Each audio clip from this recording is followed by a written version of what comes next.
बिस्मिल्लाहिर्रहमानिर्रहीम। Welcome on my YouTube channel. तो आज हम स्टूडेंट फर्स्ट ईयर का वेरी इंपॉर्टेंट लॉन्ग क्वेश्चन में आता होता है प्रूव करने जा रहे हैं। तो फर्स्ट ईयर के अंदर जो चैप्टर 10 के अंदर फंडामेंटल लॉ ऑफ ट्रिग्नोमेट्री है, ये लॉन्ग क्वेश्चन के अंदर अक्सर बोर्ड के पेपर के अंदर देखा जाता है। तो हम इसको देखते हैं कि ये कैसे प्रूव होगा। ये हमारे पास सर्कल है, यूनिट सर्कल, इसकी एक्सप्लेनेशन यहाँ पे लिखी हुई है पॉइंट वाइज। हम ये भी देखेंगे प्रूफ के अंदर और इसको डायग्राम से भी समझते हैं कि ये क्या है। सबसे पहले हमने consider a unit circle whose radius R equal 1। Unit circle वो होता है जिसका रेडियस 1 हो। हमने ये यूनिट सर्कल कंसीडर कर लिया, ये भी इसका रेडियस है, ये भी रेडियस, ये भी रेडियस और ये भी रेडियस, और इसका रेडियस कितना है 1। उसके बाद हमने ये कहा कि we have taken 4 points on the circumference of circle. ये सर्कल है और ये इसका सर्कमफेरेंस है। इसके ऊपर हमने 4 पॉइंट्स लिए हैं, ए, बी, सी और डी। अब इन पॉइंट्स के कोऑर्डिनेट्स क्या हैं? कोऑर्डिनेट्स ये होते हैं, अगर एक पॉइंट हमने लिखा हुआ है कोई भी, ये पॉइंट है, ये x, y, यहाँ पर x और y ये कहलाते हैं कोऑर्डिनेट्स किसी भी पॉइंट के। तो यहाँ पर ए पॉइंट के कोऑर्डिनेट्स क्या हैं, बी के क्या हैं, सी के क्या हैं, हम वो थोड़ा वीडियो में आगे चल के देखते हैं लेक्चर के अंदर कि ये वाले पॉइंट्स कैसे आते हैं। चले, नेक्स्ट पॉइंट यह है कि ए बी सी डी हमने सर्कमफेरेंस के ऊपर 4 पॉइंट्स ले लिए and joined all points with centre O. हमने इस पॉइंट ए को भी सेंटर ओ से ज्वाइन किया है, बी को भी, सी को भी और डी को भी। नेक्स्ट हम चलते हैं, वो कहता है कि हेयर ओ ए मेकिंग एंगल अल्फ़ा। यहाँ पे ये जो ओ ए है, सेगमेंट बना हुआ है, लाइन सेगमेंट, ये एंगल बना रही है इस एक्स एक्सिस के साथ अल्फ़ा। इसी तरह ओ बी जो है वो मेकिंग एन एंगल बीटा। ये जो ओ बी है ये एंगल बना रही है एक्स एक्सिस के साथ beta with respect to X axis. अब हम ये देखते हैं, so measurement angle A O B, यहाँ से ए ओ बी ये वाला एंगल वो कहता है बन जाएगा हमारे पास अल्फ़ा माइनस बीटा। अब वैसे इस डायग्राम से भी हम समझते हैं यहाँ पे अल्फ़ा माइनस बीटा ये कैसे बना है, ज़रा देखते हैं। यहाँ से लेके एक्स एक्सिस से यहाँ तक एंगल अल्फ़ा है, यहाँ से लेके यहाँ तक एंगल बीटा है। ये कंप्लीट अल्फ़ा में से अगर ये मैं बीटा को माइनस करता हूँ तो पीछे जो बचेगा वो ये बचेगा, तो ये वाला एंगल अल्फ़ा माइनस बीटा है। Next we have considered A B is equal to C D. ये हम खुद से कंसीडर कर रहे हैं कि ये जो आर्क है, ये जो ए बी आर्क है, ये हम खुद से कंसीडर कर रहे हैं ये इक्वल है सी डी के। ये वाली जो सी डी आर्क है हम ये कंसीडर कर लेते हैं, सपोज कर लेते हैं कि जो ए बी आर्क है वो इक्वल है सी डी के।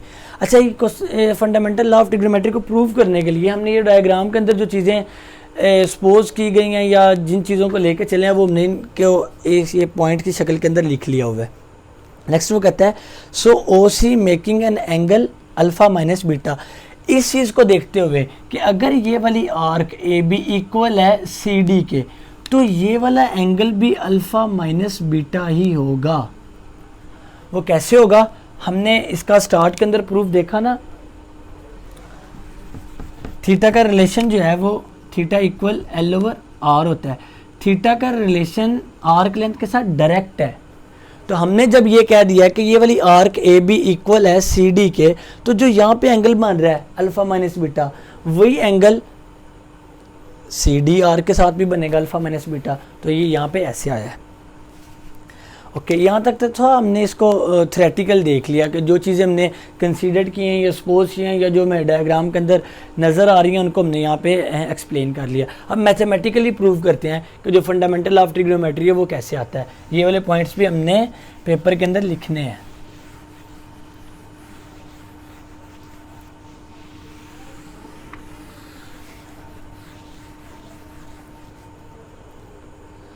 ओके, अच्छा, लेक्चर के स्टार्ट के अंदर मैंने ये कहा था ना कि जो A B C M D ये 4 पॉइंट्स लिए हमने इनके कोऑर्डिनेट्स भी बताने हैं, और कोऑर्डिनेट्स क्या होते हैं वो भी आपको मैंने लेक्चर के स्टार्ट के अंदर बताया। अब हम देखते हैं ए के कोऑर्डिनेट्स क्या होंगे। ए पॉइंट जो लिया हुआ है उसके कोऑर्डिनेट्स क्या होंगे, ज़रा देखते हैं। फिज़िक्स वाले जो स्टूडेंट होंगे उनको तो इस चीज़ का बहुत जल्दी समझ आएगा, मैथ वालों को भी आ जाएगा अभी जब हम समझते हैं। ये जो ओ ए है इसके साथ एंगल बनने वाला एंगल क्या है? अल्फ़ा। हम ओ ए के कोऑर्डिनेट्स देखना चाहते हैं तो हम एक्स और वाई की वैल्यू निकालते हैं। एक दफ़ा हम अलोंग पॉजिटिव एक्स एक्सिस चलते हैं और एक दफ़ा हम अलोंग पॉजिटिव वाई एक्सिस चलते हैं। तो ओ ए को एंगल से घुमाएं अलोंग एक्स एक्सिस आएँ तो हम एक्स के लिए जो कोऑर्डिनेट होता है वो यहाँ पे आएगा कॉज अल्फ़ा, क्योंकि एंगल यहाँ पे अल्फ़ा यूज़ हो रहा है।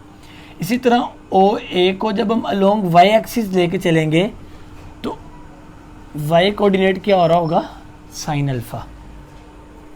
ये स्टूडेंट बात के फिजिक्स वालों को ये ज़्यादा समझ आएगी, लेकिन अभी मैथ्स में हमने इसको यूँ ही देख के चलना है कि जो ओ ए को अलोंग अल्फ़ा हम एक्स एक्सिस लेके आते हैं तो एक्स कोऑर्डिनेट हमारे पास कॉज अल्फ़ा होता है, ओ बी को अलोंग वाई एक्सिस लेके आते हैं तो वो हमारे पास साइन अल्फ़ा होता है। सिमिलरली इसी वे के अंदर जो बी के कोऑर्डिनेट्स होंगे, ये जो एक्स एक्सिस से बी ओ बी तक अभी हम एक्सप्लेनेशन के अंदर भी बता के आए हैं, ओ बी के लिए जो एंगल बन रहा है वो बीटा बन रहा है, तो ओ बी को अलोंग एक्स एक्सिस भी लेके चलेंगे, ओ बी को अलोंग वाई एक्सिस भी लेके चलेंगे। तो जब अलोंग एक्स एक्सिस लेके चलेंगे तो ये आएगा कॉस बीटा, क्योंकि ओ ए के साथ जो एंगल बन रहा है वो बीटा बन रहा है, सॉरी ओ बी के साथ जो एंगल बन रहा है वो बीटा बन रहा है। तो इसका वाई कोऑर्डिनेट क्या होगा, sine beta. Next, C point के कोऑर्डिनेट्स क्या होंगे, सी पॉइंट्स के ये होंगे क्योंकि ओ सी के साथ अब एंगल कौन सा बन रहा है, अल्फ़ा माइनस बीटा। सिमिलरली उसी पैटर्न के साथ हम ये चलेंगे कि जो ओ सी का लॉन्ग एक्स एक्सिस आएगा वो कॉज के साथ होगा और जो वाई का आएगा वो साइन के साथ होगा। तो एंगल कौन सा यूज़ हो रहा है वो लिख लेते हैं, कॉज अल्फ़ा माइनस बीटा, क्योंकि ओ सी के साथ बनने वाला एंगल अल्फ़ा माइनस बीटा है, और यहाँ पर आ जाएगा साइन अल्फ़ा माइनस बीटा। ये कोऑर्डिनेट्स क्लियर हो गए। लास्ट डी वाला तो मैं वैसे ही यहाँ पे मिल रहा है क्योंकि ये एक्स एक्सिस के ऊपर मिल रहा है। हमने देखना है ये 1,0 कैसे आया है, 1,0 कैसे आया। मैंने स्टार्ट के अंदर बताया था कि ये सर्कल कौन सा है, यूनिट सर्कल वो होता है जिसका रेडियस क्या हो 1।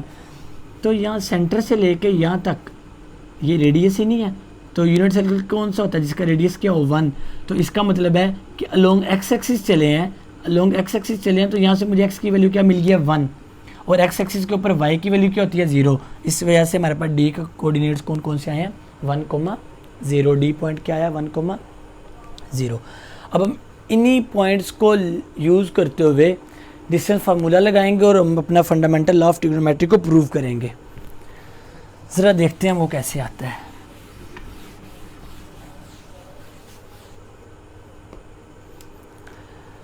हम यहाँ पर कंसीडर कर लेते हैं ये जो ए बी आर्क है, सी डी आर्क, हमने इनको इक्वल माना हुआ है। तो ये जो मैंने हल्का सा स्ट्रेट लाइन बनाई हुई है, हम यहाँ पे कहते हैं, बल्कि इसको दूसरे पॉइंट ऑफ व्यू से देखते हैं। दूसरे पॉइंट ऑफ व्यू से वो हम कैसे देखते हैं, ये ट्रायंगल्स बन रही हैं, एक ये ट्रायंगल बन रही है, ट्रायंगल यहाँ पे बन रही है सी ओ डी, और ये ट्रायंगल बन रही है ए ओ बी। इस ट्रायंगल के अंदर ज़रा देखें, इस ट्रायंगल के अंदर हमें ये नज़र आ रहा है, ये भी रेडियस है, ये भी रेडियस है, दो साइड्स और ये वाला एंगल अल्फ़ा माइनस बीटा। और इस ट्रायंगल को देखें तो ये साइड और ये वाला एंगल भी अल्फ़ा माइनस बीटा। तो साइड एंगल साइड पोस्टुलेट, कौन सा, साइड एंगल साइड पोस्टुलेट की मदद से जब ये वाली दो ट्रायंगल हैं, यहाँ पर भी ये साइड, ये एंगल, ये साइड, क्योंकि ये दोनों भी तो रेडियस हैं, साइड एंगल साइड पोस्टुलेट से हम ये कहते हैं कि ये वाली दोनों ट्रायंगल्स आपस में क्या कंग्रेंट हो गई हैं। कौन सी हो गई है, ये जो ट्रायंगल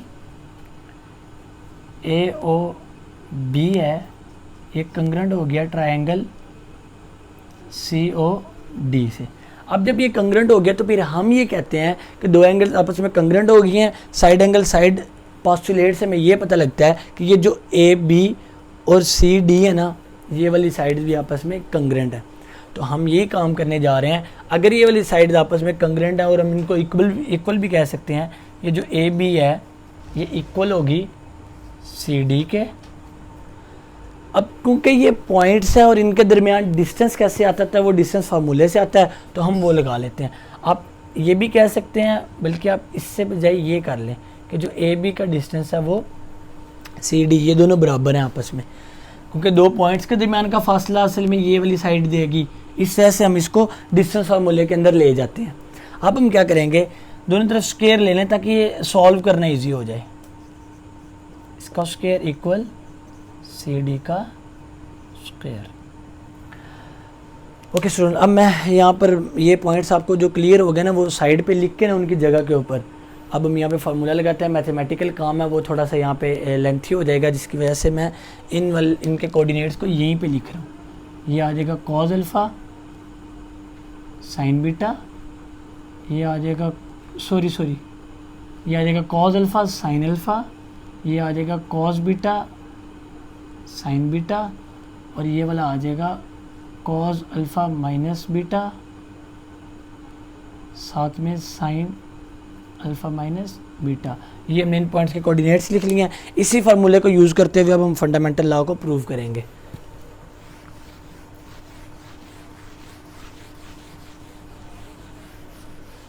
चलो बोर्ड पे ज़रा जगह कम थी तो यहाँ पे कह लेते हैं। अभी मैं लिखा है ए बी का स्क्वायर डिस्टेंस का स्क्वायर इक्वल सी डी, यहाँ पे डिस्टेंस।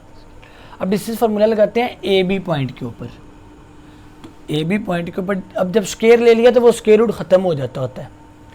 अभी हम यहाँ पे अच्छा डिस्टेंस फार्मूला मैं लिख देता हूँ आपको। यहाँ पे अगर दो पॉइंट्स हैं x1 y1, कोई ए पॉइंट है और एक बी पॉइंट है x2 y2, तो इनका डिस्टेंस क्या होता है? स्क्वायर रूट के साथ होता है x1 माइनस x2 का square plus y1 minus y2 का स्क्वायर। अगर मैं यहाँ पे स्क्वायर लगा लेता हूँ तो फिर ये स्क्वायर इसके ऊपर भी होल स्क्वायर आ जाएगा इस तरह। अगर यहाँ पे स्क्वायर कर लेते हैं तो ये स्क्वायर रूट से काट देते हैं, तो स्क्वायर के साथ फार्मूला क्या होता है? Without square root. तो अभी ए और B point x1 x2 y1 y2, तो इसी को यूज़ करते हुए भी ज़रा यहाँ पे देखें। यहाँ पे आ जाएगा cos alpha minus cos beta का स्क्वायर, देखिए x1 माइनस x2 का स्क्वायर प्लस y1, ये y1 ये y2, sine alpha minus sign beta का स्क्वायर। ओके हो गया। ये ए बी के दरमियान डिस्टेंस आ गया। ये किसके इक्वल होगा? सी डी, सी और डी के दरमियान। यहाँ पे ये x1 x2, ये y2 सॉरी y1 y2। चले अभी हम यहाँ पे लगा रहे हैं कॉज अल्फ़ा माइनस बीटा। ये आ गया x1 माइनस x2 का square plus y1 minus y2 का स्क्वायर। चले ये तो सिर्फ समझाने के लिए होती हैं जो साइड के ऊपर चीज़ें लिखी जाती हैं। अभी जस्ट सिंपल इनका होल स्क्वायर ओपन करेंगे, इसका भी होल स्क्वायर, इनको सिर्फ अब हमने ये मैथमेटिकल वर्क करना है। अभी इसके ऊपर जस्ट मैथमेटिकल वर्क के अंदर क्या होगा? इसका स्क्वायर ज़रा ओपन करें। ये असल में है A square plus B square minus 2 A और ये बी। ये जस्ट मैंने ये ओपन किया, A square plus B square minus 2 A B. Next इसको ओपन करेंगे, प्लस ये A square plus B square minus 2 A B. ये लेफ़्ट साइड अभी ओपन हुई है। अभी हम क्या काम करेंगे? ये जो इक्वल टू के राइट साइड पे है उसको अभी यहाँ पे ओपन कर लेते हैं। ये देखें, A square plus B square minus 2 A minus 2, ये ए आ गया और बी 1 है, 1 लिखें या ना लिखें उससे कोई फ़र्क नहीं पड़ता। प्लस इसका होल स्क्वायर जस्ट कर लेते हैं क्योंकि 0 है, वो तो आगे क्लियर हो जाएगा। यहाँ पे sine square alpha minus beta. Okay, अब स्टूडेंट हम क्या करने जा रहे हैं? आपने सिर्फ थोड़ा सा गौर करना है। यहाँ पर हम सेम एंगल के साथ फर्स्ट आइडेंटिटी को, यानी फंडामेंटल जो आइडेंटिटीज़ हैं ट्रिग्नोमेट्री की, उस फर्स्ट आइडेंटिटी को यूज़ करेंगे। वो ये क्या होती है कि साइन अल्फ़ा का square, sine alpha square plus sine square alpha plus cos square alpha equal 1। हम क्या करेंगे, यहाँ पे देखें sine square alpha cos square alpha, इनको प्लस करेंगे तो इसका एक 1 आ गया।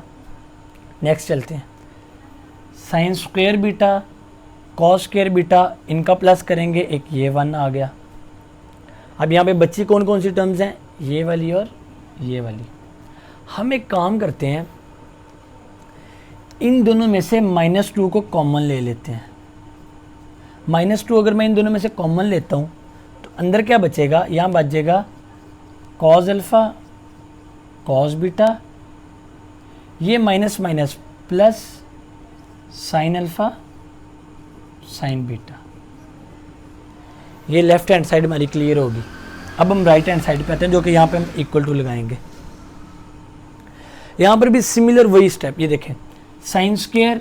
आप मान लें हमने ना इस आइडेंटिटी के अंदर ये देखना होता है हमारा एंगल सेम होना चाहिए। हमने साइन स्क्वायर अल्फ़ा, ये एंगल सेम होना चाहिए, तब हम इस आइडेंटिटी के अंदर 1 लगा देते हैं। हमने ये प्रूफ भी की हुई है फर्स्ट लेक्चर्स के अंदर। हम क्या करने जा रहे हैं, देखें साइन स्क्वायर ये angle, cos square alpha minus beta, angle same है तो इन दोनों की जगह पे क्या आ जाएगा 1। ये प्लस 1 का स्क्वायर 1 और ये आ गया -2 कॉस अल्फ़ा माइनस बीटा। हम नेक्स्ट देखते हैं, ये ऐड होने के बाद 2 - 2 cos alpha cos beta plus sine alpha sine beta equal, ये भी 2 आ जाएगा -2 cos into alpha minus beta. Okay, हम ये देखते हैं ये वाला 2 इधर प्लस के इधर आके माइनस, तो हम यहाँ पे डायरेक्ट कटिंग कर लेते हैं, ये 2 से कैंसिल आउट। नेक्स्ट ये मल्टीप्लाई हो रहे हैं, -2 कॉस, ये मल्टीप्लाई हो रहे हैं तो ये माइनस माइनस से कैंसिल, ये 2 से कैंसिल। पीछे जो मैं बचा वो मिल गया, cos into alpha minus beta equal होता है cos alpha cos beta plus sine alpha sine beta. तो यही हमारा रिक्वायर्ड रिजल्ट था, फंडामेंटल लॉ ऑफ ट्रिग्नोमेट्री। अच्छा, इसके अंदर हम बाकी आगे डिडक्शंस भी करते हैं, तो स्टूडेंट अक्सर इसको मिक्स कर देते हैं। जो फंडामेंटल लॉ ऑफ ट्रिग्नोमेट्री है वो ये माइनस के साथ स्टार्ट होता है। Cos alpha minus beta equal होता है cos alpha cos beta plus sine alpha sine beta, ये माइनस के साथ आता है। अब हम क्या करने जा रहे हैं, छोटा सा टॉपिक है एक अलाइड एंगल। अलाइड एंगल कौन से होते हैं और इनको हम क्वेश्चन के अंदर डायरेक्ट भी यूज़ करते हैं, उसका फॉर्मेट कैसे बनाना है वो भी हम देखते हैं इस लेक्चर के अंदर ही। छोटा सा टॉपिक है वो भी हम देख लेते हैं अलाइड एंगल का। उसके अंदर 2-3 ट्रिक यूज़ होते हैं, वो भी हम सीख लेंगे इसी वीडियो में, उससे क्वेश्चन ज़रा डायरेक्ट हो जाते हैं। वो अलाइड एंगल निकले इसी फंडामेंटल लॉ ऑफ ट्रिग्नोमेट्री में से ही है। Cos into alpha minus beta equal cos alpha cos beta plus sine alpha sine beta. इसी फंडामेंटल लॉ ऑफ ट्रिग्नोमेट्री को यूज़ करते हुए हमने अलाइड एंगल्स बनाए हैं। वो कैसे होते हैं उनको हम ज़रा स्टडी करते हैं। पहला पॉइंट क्या है उनके लिए, हम इसको एग्जांपल से भी समझ लेंगे, लेकिन अभी इसका पहला पॉइंट समझते हैं। वो कहते हैं कि if theta is added or subtracted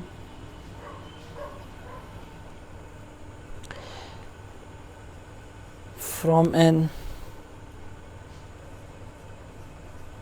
odd multiple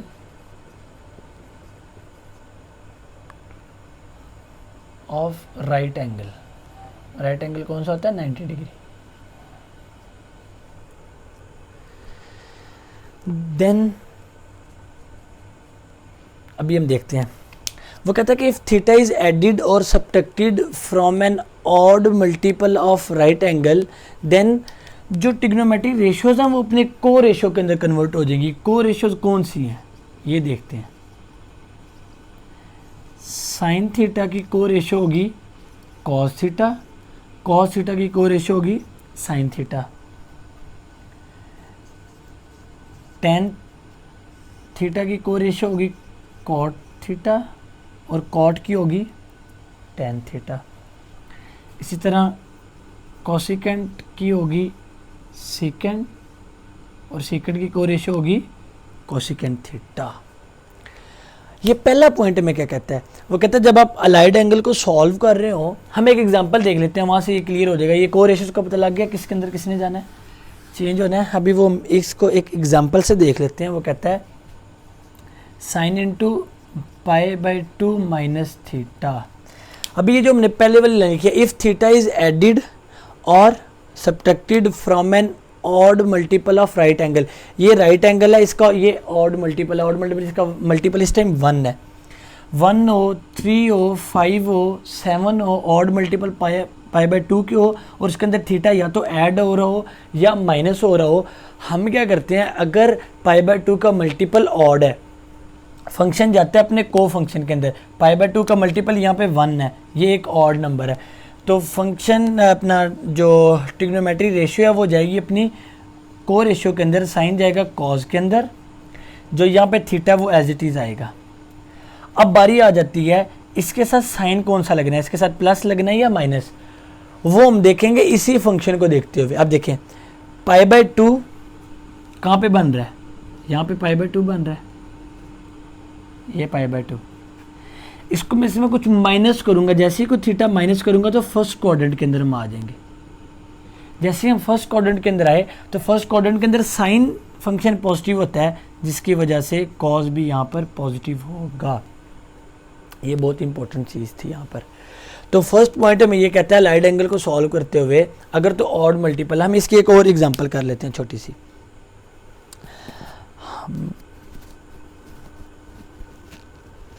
10 के साथ कर लेते हैं। tan 3 pi by 2 plus theta. Okay, ये फिर वही स्टेटमेंट हम पढ़ते हैं, इफ थीटा इज एडिड, यहाँ पर ये वाला थीटा ऐड हो रहा है किसके अंदर, odd multiple of right angle, pi by 2 का ऑड मल्टीपल है, 3 यहाँ पे ऑड नंबर है तो पाई बाई 2 का ऑड मल्टीपल है, इसके अंदर ये जो ऐड हो रहा है थीटा। अब क्या होगा, अगर पाई बाई 2 का मल्टीपल है ऑड, फंक्शन जाता है अपने को फंक्शन के अंदर या को रेशो के अंदर, तो tan की भी को रेशो मैंने बताई है वो होती है कॉट, यहाँ पे जो एंगल होगा वो थीटा आ जाएगा एज इट इज़। अब बारी आती है किसके साथ, साइन प्लस का आएगा या माइनस का। हम ये देखते हैं 3 पाई बाई 2 कहाँ पे आता है, 270, यस ओके। अब हम क्या करने जा रहे हैं, 3 पाई बाई 2 में कुछ प्लस कर रहे हैं थीटा, तो प्लस करेंगे तो यहाँ फोर्थ क्वाड्रेंट के अंदर आ जाएंगे। फोर्थ क्वाड्रेंट के अंदर tan नेगेटिव होता है, जिसकी वजह से वहाँ पे कॉट भी नेगेटिव। तो ये हमने अलाइड एंगल की मदद से इसको सॉल्व कर लिया। अब इसके दूसरे पॉइंट के ऊपर आते हैं। दूसरे पॉइंट में एक ही चेंज है, इफ़ थीटा इज एडिड और सब्ट्रैक्टेड फ्रॉम एन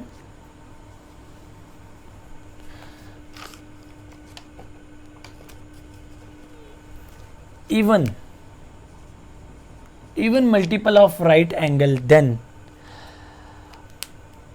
फिर क्या होता है, अगर राइट ट्राइंगल के अंदर इवन पाई बाई 2 का मल्टीपल अगर आ जाए, इवन का क्या मतलब है, 2 आ जाए, 4 आ जाए, 6 आ जाए। मिसाल के तौर पे मैं कहता हूँ पाई बाई 2 का मल्टीपल आता है 2, तो यहाँ से 2 से कैंसिल, पीछे बच जाएगा पाई।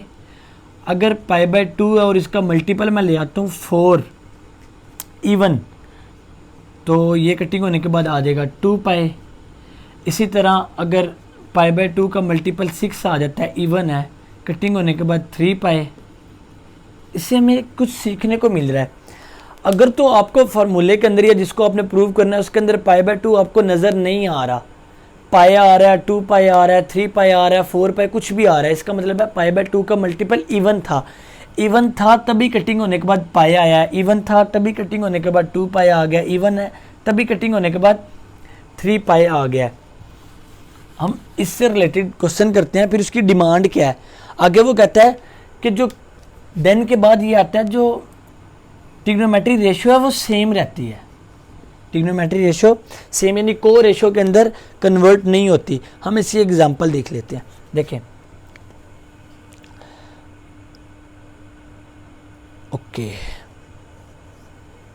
Cause 2 pi minus theta. चलें ये देख लेते हैं, इसको कहते हैं अलाइड एंगल से सॉल्व करें। असल में ये अलाइड एंगल वाला क्या है, शॉर्ट क्वेश्चन भी आ जाते हैं और ये एमसीक्यूज़ के लिए ट्रिक है। एमसीक्यूज़ दे देंगे बहुत बड़ा सा, ये नहीं कि उसके ऊपर हम फंडामेंटल लॉ ओपन करने लग जाएंगे, बल्कि इसको इसी ट्रिक से सॉल्व करेंगे। अब देखें पाई बाय 2 आपको दिख नहीं रहा कहीं भी, अगर दिखेगा नहीं, पाई आ जाए, 2 पाई आ जाए, 3 पाई, तो वहाँ पे पाई बाय 2 का मल्टीपल इवन ही होता है। अभी मैंने आप लोगों को बताया ना कि 2 पाई कब आएगा, जब पाई बाय 2 को मैं 4 से मल्टीप्लाई, पाई बाय 2 को 4 से मल्टीप्लाई करवाएं तब कटिंग होने के बाद 2 पाई आता है। तो इसका मतलब है यहाँ पे पाई बाय 2 का मल्टीपल तो इवन था, फंक्शन रिमेन सेम, ये कॉज में रहेगा, एंगल यहाँ पे ऐसे ही आ जाएगा। अब बारी आती है इस कॉज के साथ साइन कौन सा आएगा। हम देखते हैं 2 पाई एंगल कहाँ पे आ रहा होगा, ये 2 पाई, इसमें से कुछ माइनस करें, जैसे 2 पाई में से मैं थीटा माइनस किया तो मैं फोर्थ क्वाड्रेंट में आया हूँ, तो वहाँ पे कॉज क्या होता है, पॉजिटिव, जिसकी वजह से ये वाला भी पॉजिटिव। जो साइन है वो हमने क्वेश्चन में जो फंक्शन दिया होगा उसको देख के लगाना। अगर वहाँ पे साइन है 10, मिसाल के तौर पे, या अगर साइन होता, साइन फंक्शन लेते, ठीक है। तो अब क्योंकि पाई बाय 2 का मल्टीपल इवन है, फंक्शन रिमेन सेम, फंक्शन रह गया सेम, यहाँ पे जो एंगल था वो आ गया साथ। अब देखते हैं इसके साथ साइन प्लस का आना है या माइनस का। जैसे 2 पाई में से मैं माइनस करवाता हूँ, फोर्थ क्वाड्रेंट में आते हैं, वहाँ पे साइन नेगेटिव, इसकी वजह से ये वाला फंक्शन आने वाला भी नेगेटिव, ये आंसर होगा इसका। तो ये एमसीक्यूज वगैरह का ट्रिक था। तो आज का लेक्चर हमारा यहीं तक था, मिलते हैं नेक्स्ट लेक्चर के अंदर नए टॉपिक के साथ, नए पैशन के साथ। अल्लाह हाफिज़।